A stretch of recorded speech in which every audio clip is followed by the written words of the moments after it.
la palabra descuento, la palabra bonificación, la palabra rebaja, va a tener dos acepciones, la acepción legal y jurídica y la acepción contable. Va a tener que haber cierto tipo de conciliación en algún momento porque finalmente lo que va a prevalecer es el aspecto legal, tributario, que es lo que debe cumplirse para el Estado, para la administración tributaria y que va a ser revisado por esta misma entidad.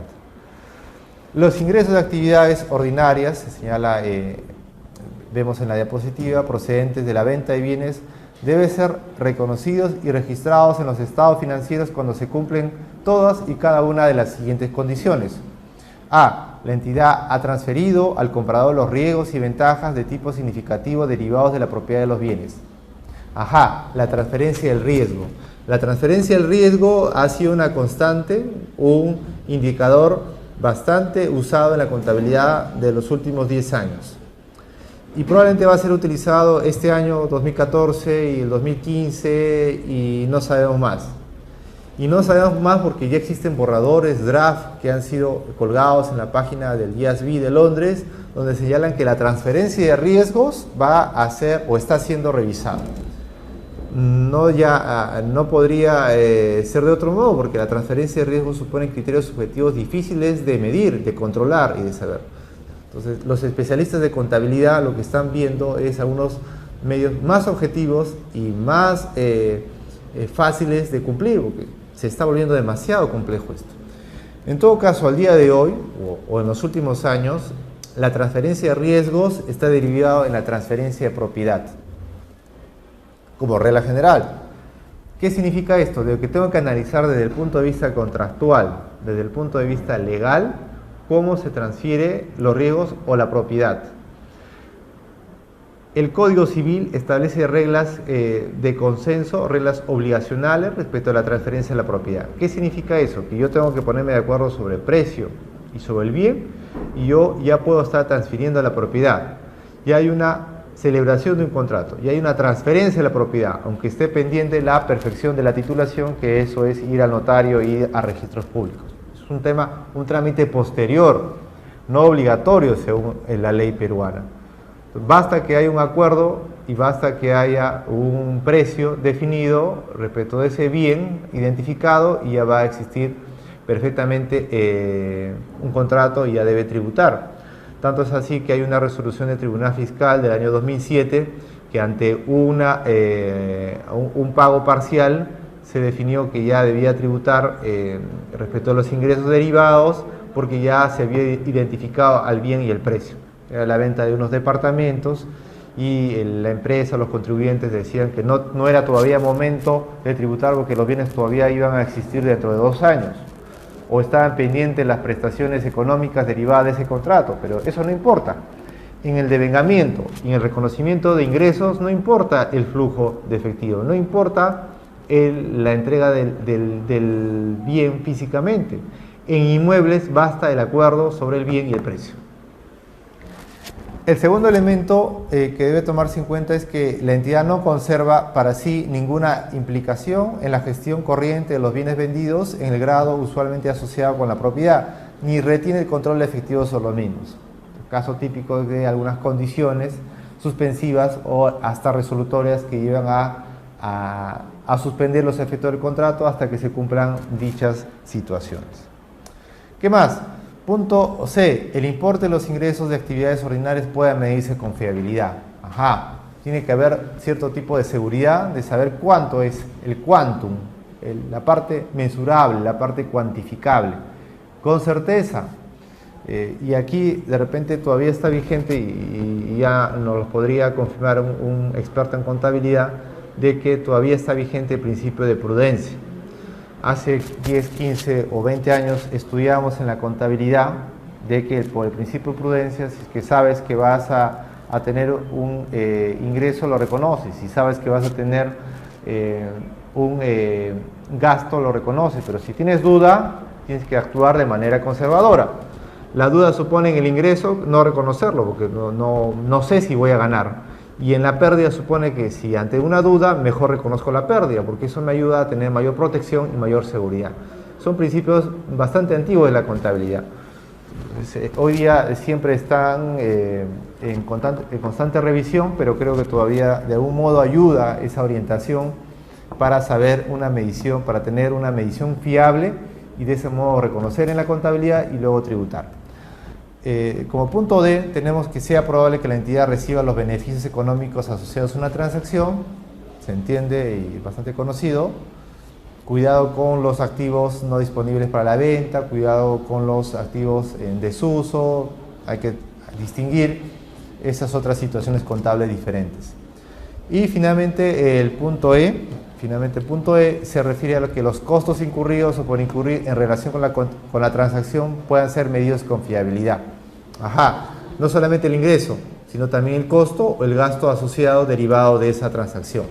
Es también importante saber medir que junto con un ingreso debe haber un gasto, que es lo que le llaman principio de asociación y que hoy día está vigente relativamente, pero también está en debate y no se sabe su futuro.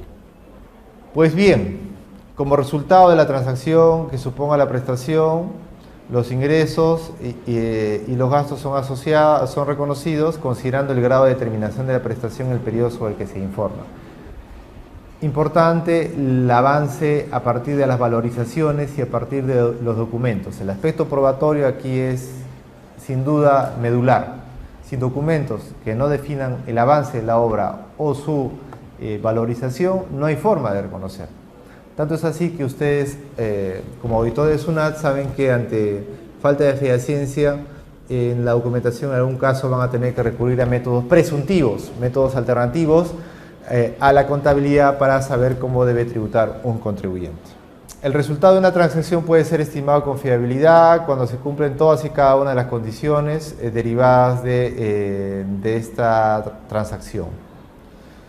El grado de realización y los costos incurridos y ese es básicamente los alcances de la primera norma de contabilidad vinculada al sector inmobiliario. Norma Internacional de Contabilidad número 18. Y aquí, hasta aquí llegaremos sobre este análisis y luego continuaremos con la siguiente norma de contabilidad.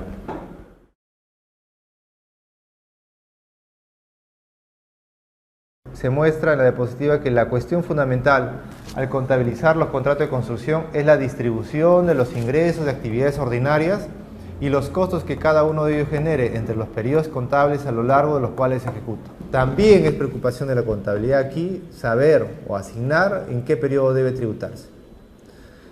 Es una duda constante de saber si este es ejercicio o es el próximo.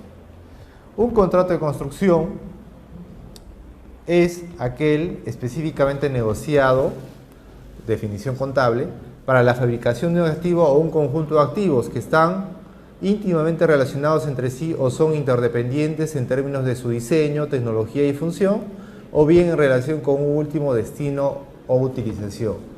Esta puede entenderse como una noción contable, puede entenderse como un perímetro de lo que debemos entender por contrato de construcción para impuesto a la renta, que puede que no sea, y de hecho no es la misma para IGB, y que no va a ser la misma, y de hecho que no la es para efectos contractuales de contratación con el Estado, del derecho inmobiliario, del derecho de reales. No es la misma. Y hay que marcar esas distinciones para evitar confusiones. La norma nos describe algunos tipos de contratos. Tenemos el contrato, por ejemplo, de precio fijo, que es un contrato de construcción en el que el contratista acuerda un precio ya determinado, una cantidad fija por unidad de producto. Y en algunos casos estos precios están sujetos a cláusulas de revisión si aumentan los costos.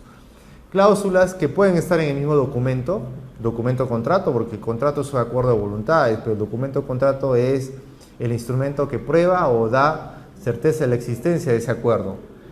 Y las cláusulas pueden estar en documentos complementarios. Eso sí es una limitación que ante una fiscalización, porque se puede presentar documentos ante escrituras públicas o documentos protocolizados, documentos perfeccionados, pero nada asegura de que pueden haber documentos adicionales, privados, o también en escritura pública que midan alcances diferentes a los del contrato original. Lo cierto es que desde un punto de vista contable, los precios se fijan según las cláusulas que hayan sido acordadas o aprobadas por las partes. Cláusulas que en primer lugar van a estar en el documento matriz, el documento madre, pero pueden estar perfectamente también recogidos en documentos complementarios. En fiscalizaciones de la práctica y también en procedimiento del Tribunal Fiscal, siempre se ha evaluado los documentos en conjunto, no documentos parciales, no documentos cercenados o mutilados, documentos completos, se lee completo todo, hay un principio de unidad y de buena fe en la contratación. Esto significa que uno tiene que leer el contrato desde el artículo 1 hasta el último, uno no puede sacar conclusión de manera aislada, es el principio de unidad en la lectura de contratos, y además en documentos complementarios, adendas, modificaciones, ampliaciones, reducciones, recortes, bonificaciones, una serie de conceptos que van a figurar en documentos adicionales. También tenemos un llamado contrato de margen. Se caracteriza porque sobre un costo o sobre el costo, en un contrato de construcción se reembolsan al contratista costos satisfechos por él y definidos previamente en el contrato, más un porcentaje de esos costos o una cantidad fija. Lo importante es que eso esté claro en el documento. Si no está clara la calidad de reembolsos, y la calidad finalmente puede tributar todo como ingresos brutos. El reembolso por su naturaleza no es tributable porque eso simplemente es la recuperación financiera a quien tiene que pagar un egreso determinado, un desembolso. No supone una triangulación o una intermediación en la contratación. A veces por falta de documentos o por falta de algún aspecto probatorio, termina tributando todo porque antes que reembolso se entiende como un precio. Y como precio tributa y como reembolso no. El porcentaje de costos o la cantidad fija, nuevamente, pues libre de ser fijado por las partes y no hay una limitación contable sobre el particular. Un contrato de construcción, vemos en la diapositiva, puede acordarse para la fabricación de un solo activo. Puede ser un puente, un edificio, un dique, un oleoducto, una carretera, un barco o un túnel. No hay limitaciones en cuanto a que pueda tratarse de un activo o pueden ser varios. Puede haber un contrato de construcción que se refiere a la construcción de varios bienes. El contrato es uno solo, pero lo que hay es unidades de materia de contratación o prestaciones que suponen varias ejecuciones. Pueden haber 5 bienes a construir y es un solo contrato de construcción. Alguno de ustedes se preguntará o dirá, entonces, ¿siempre tiene que agruparse? No siempre tiene que agruparse. Podrían haber, respecto de 5 bienes, 5 contratos de construcción. Entonces, ¿cuál es la diferencia? La diferencia va a ser la causa del contrato. Es un término jurídico. La causa del contrato es qué motiva y hasta qué alcance el contrato. Y si es que se quiere exceder de la causa del contrato, puede haber hasta un fraude contractual, que esto ya es una anomalía de la contratación que también puede tener repercusiones tributarias por una situación de planeamiento agresivo o no deseado que afecta al fisco, y eso también hay forma de controlar. La forma de controlar es la norma 16 del título preliminar del Código Tributario, que no vamos a hacer mayor referencia, porque estoy seguro que lo habrán estudiado en otro curso, porque es una norma, es una institución, una facultad de mucha importancia. Pero decíamos, y vemos en la diapositiva, que un contrato de construcción puede asimismo referirse a la construcción de varios activos que estén íntimamente relacionados entre sí o sean interdependientes en términos de su diseño, tecnología y función, o bien en relación con su último destino o utilización. Ejemplos de tales contratos son los contratos de refinerías u otras instalaciones complejas especializadas. Son contratos de construcción, lo que tiene que verse es el grado de interdependencia, el grado de accesoriedad. Así es, un contrato madre puede agrupar o incorporar contratos pequeños y hacer un solo contrato. Pueden haber contratos diferentes y en función de eso va a haber un análisis tributario que tenga que colocar la consecuencia tributaria. Es importante saber si estamos ante un contrato o 5 contratos, sin duda, porque no es lo mismo ejecutar un contrato en un año y cada año de manera independiente durante 5 años, 5 contratos, un año cada año, que ejecutar un contrato a lo largo de 5 años, respecto de 5 bienes. Hay diferencias no solo contables, sino tributarias que vamos a seguir profundizando ahora y en las siguientes sesiones. El término contrato incluye los contratos de prestaciones de servicios que estén directamente relacionados con la construcción del activo, como los servicios de gestión de proyectos y arquitecturas. Y es que una característica de una construcción es la posibilidad de agrupar muchas actividades relacionadas con la edificación o el encargo en materia del contrato de obra, de construcción. También puedo tener yo un contrato referido a preparación de suelos, puedo tener un contrato de preparación de cimientos, un contrato referido a levantamiento de estructuras, puedo tener un contrato referido a acabados y a un contrato referido a planos vinculados a electricidad o a aire acondicionado, tubería. En conjunto todos van a poder formar o deben formar un contrato de construcción. Y el cuestionamiento es, ¿pero puedo separar un contrato de construcción y puedo buscar a un proveedor para que me brinde un servicio, pensemos de estudio, de planos, de cableado, electricidad? No hay ninguna provisión legal. Lo que hay que ver nuevamente es la causa del contrato. ¿Qué es lo que he querido contratar y por qué contrato a ellos y no a proveedores de manera independiente y no contrato en conjunto? Una explicación bastante razonable es que el contratista no se encarga de una área determinada por ser muy especializada, ¿no? Hemos sabido casos reales en que han tenido que hacer estudios de resistencia a determinadas construcciones porque en las partes más altas se iban a recibir o a crear como especie de heliopuertos o zonas para que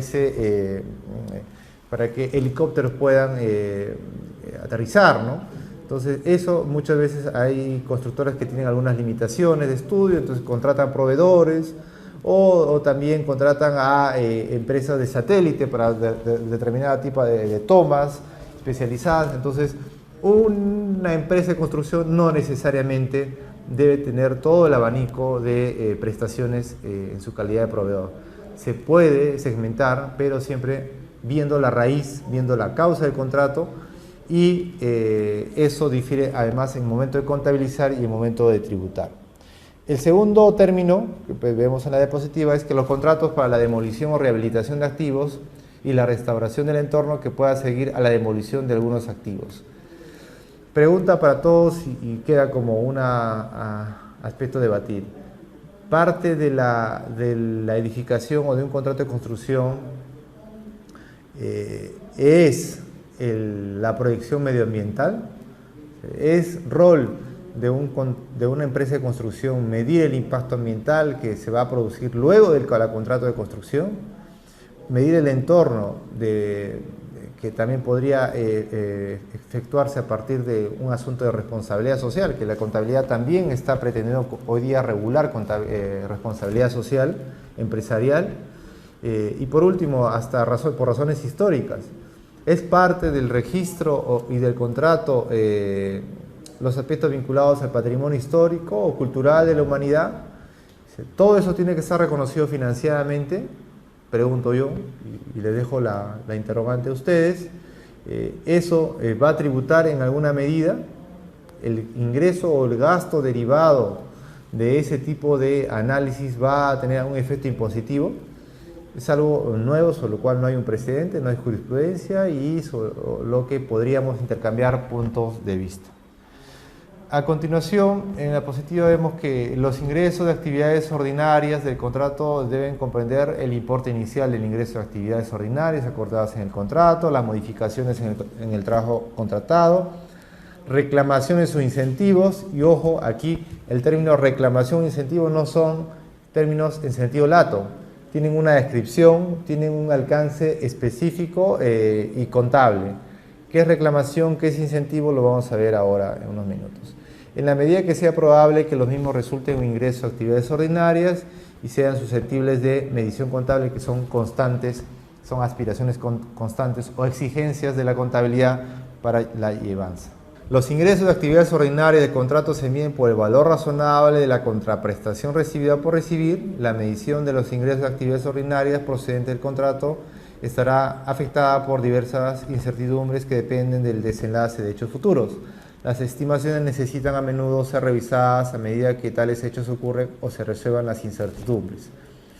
Esta descripción es una prueba o un ejemplo de lo que es la contabilidad de hoy y la del futuro, que es la contabilidad de revisión constante.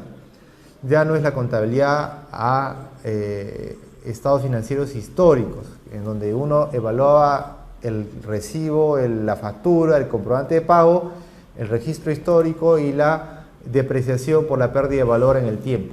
Eso ya no está hoy día vigente. Lo que hay es una exigencia constante de reevaluación, una exigencia casi natural de estar analizando cuánto vale, cuáles son los valores presentes de estos activos.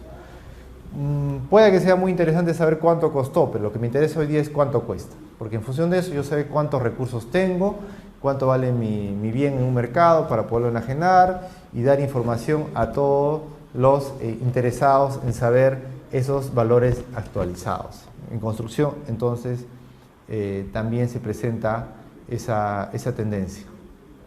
La cuantía de los ingresos de actividades ordinarias en un contrato pueden aumentar o disminuir en un periodo u otro, y se menciona que el contratista y el cliente pueden acordar modificaciones, reclamaciones que aumenten o disminuyan los ingresos de actividades ordinarias de contrato en un periodo posterior a aquel en el que el contrato fue inicialmente pactado. Esto para los abogados es modificación o ampliación del contrato. Y aquí la contabilidad tiene una respuesta en la NIC número 8, para saber si era un error o era un cambio contable. Esa norma 8 es otra norma contable no específica sectorial, sino de auxilio interpretativo contable. Le ayuda a uno a saber cómo va a ordenar la contabilidad en términos de saber si nos equivocamos o si es que hoy día estamos variando las condiciones. Estamos en 2014, creemos que vamos a tener valorizaciones o inversiones en 5 años, pero dentro de 2 años vemos que el mercado inmobiliario, a partir de los indicadores que vemos, está cambiando, y decidimos ejecutar en 2 años el intro del contrato y acelerar las ventas para poder recuperar y asegurar toda la inversión. Entonces estamos variando de 5 a 2 años. Eso, ¿cómo se va a reflejar en la contabilidad? ¿Como un cambio o como un error? Y en ejemplo planteado, más parecería ser una modificación. No hubo un error, sino por condiciones del mercado estoy variando las condiciones. Y eso se reconoce en la norma 8 y se reconoce también en la contabilidad. Pueda que existan situaciones un poco más discutibles para saber, y en eso va a tallar mucho el criterio, el sentido común, tanto del empresario, sus asesores fiscales o contables, y a su vez en su día también por parte de los auditores o los fiscalizadores, ¿no? Porque puede haber ciertamente manipulación, puede haber algún interés de variar los plazos para optimizar el pago de tributos. Tendría que verse si esa planificación es válida, es aceptable, es blanda, o más bien es agresiva y nociva para el Estado, y el Estado no tolera esos cambios. El importe de ingresos de actividades ordinarias acordado en un contrato de precio fijo puede aumentar como resultado de las cláusulas de revisión de precios. Me remito a los mismos comentarios. La cuantía de los ingresos de actividades ordinarias procedentes de un contrato puede disminuir a consecuencia de las penalizaciones por demoras causadas por el contratista en la terminación de la obra. penalidades que desde el punto de vista del impuesto a la renta va a tener que definir a partir de si ha habido un daño emergente y un lucro cesante, a partir del ámbito de aplicación del impuesto a la renta se debe tributar, y en cuanto al IGB, las penalidades no tienen efecto tributario porque las penalidades no son precio y eso no quiere grabar el IGB. El IGB no quiere grabar precio, perdón, el IGB no quiere grabar sanciones ni indemnizaciones ni penalidades.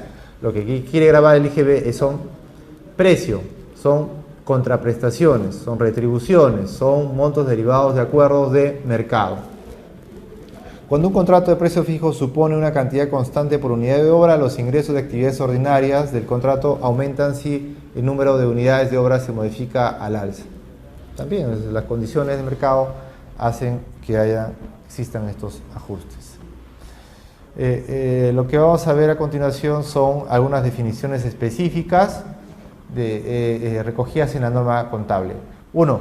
La modificación. ¿Qué es? Es una instrucción del cliente para cambiar el alcance del trabajo que se va a ejecutar bajo las condiciones del contrato. Una modificación puede llevar a aumentar o disminuir los ingresos procedentes del contrato, y ejemplo de ellos son dados a partir de los cambios de especificaciones o diseño del activo, así como los cambios en la duración del contrato. 5 a 2 años, quiero 2 pisos, quiero 3 pisos, quiero 20 pisos, quiero 15 pisos, son situaciones calificadas como modificación en términos contables. En términos jurídicos no necesariamente es ese alcance. ¿Por qué? Porque puede haber una modificación no derivada de decisión o instrucción del cliente, sino por una autorización municipal o por regulación del Estado. El caso del Hotel Hilton en Miraflores, que tenía en un principio autorización para determinado número de pisos, pero creo que eran 10 pisos, no recuerdo el número exacto. Luego, a partir del cambio de gestión de la municipalidad, se dijo que había excedido los parámetros de límite de pisos. Entonces, hubo una disputa, una controversia para saber hasta cuántos pisos podía el Hotel Hilton de Miraflores construirse. Entonces, por lo visible, o digamos, desde una óptica sin conocer la realidad del caso, al parecer prevaleció la posición del Hotel Hilton, ¿no? Entonces no hubo necesidad, pero si hubiera sido otro el devenir, de repente habría que analizar si eso fue una modificación, fue una instrucción del cliente o de dónde provenía. Provenía de repente por una disposición municipal ante el incumplimiento de una norma municipal o sectorial. Luego se hace referencia a qué incluye la modificación. Y vamos a ver ahora lo que es la reclamación. La reclamación para efectos contables es una cantidad que el contratista espera cobrar del cliente o de un tercero como un reembolso de costos no incluidos en el precio del contrato. Un reembolso de costos no incluidos en el precio del contrato. Ya se puede ver que no calza en los alcances de una modificación. La reclamación, ejemplos de ellas tenemos que a causa que el cliente haya causado demora, dice errores en las especificaciones o el diseño, o bien por causa de disputas referentes al trabajo incluido en el contrato. La medición de las cantidades de ingresos de actividades ordinarias que surgen de las reclamaciones está sujeta a un alto nivel de incertidumbre y frecuentemente depende del resultado de las pertinentes negociaciones.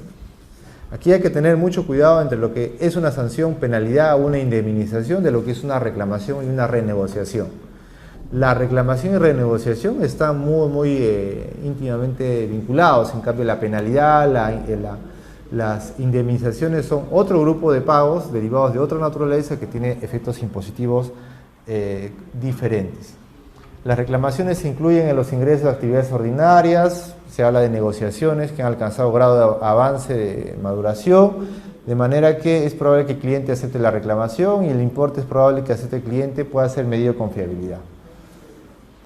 Finalmente vamos a ver el aspecto de los incentivos y con este último punto habremos concluido esta norma de contabilidad. Incentivos son cantidades definidas en la norma contable, número 11, son cantidades adicionales reconocidas al contratista siempre que cumpla o sobrepase determinados niveles de ejecución del contrato. Ejemplo de ellos son que en un contrato se estipula el reconocimiento de un incentivo al contratista si termina la obra en menos plazo previsto. Aquí sí puede presentarse algún tipo de confusión.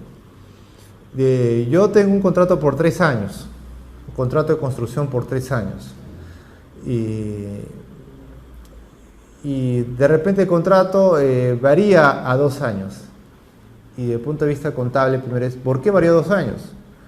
Hubo una renegociación, hubo una reclamación, hubo una modificación, o más bien hay una situación de incentivo en donde la constructora fue más eficiente y en vez de terminar en 3 años terminó en 2. Ahora, la causa tiene que buscarse en algún contrato, no necesariamente en un documento, sino una decisión de alguien tuvo que haber dicho de que ese contrato de 3 sea realizado en 2. Ahora, eso no necesariamente beneficia al cliente, porque el cliente también tiene ciertos programas tanto de colocación de ventas, de publicidad, pago de proveedores, pago de planilla, entonces no necesariamente le beneficia al cliente. Entonces ahí creo que está la diferencia, en donde el incentivo básicamente surge de un consentimiento del cliente en donde le interesa que el contrato termine antes.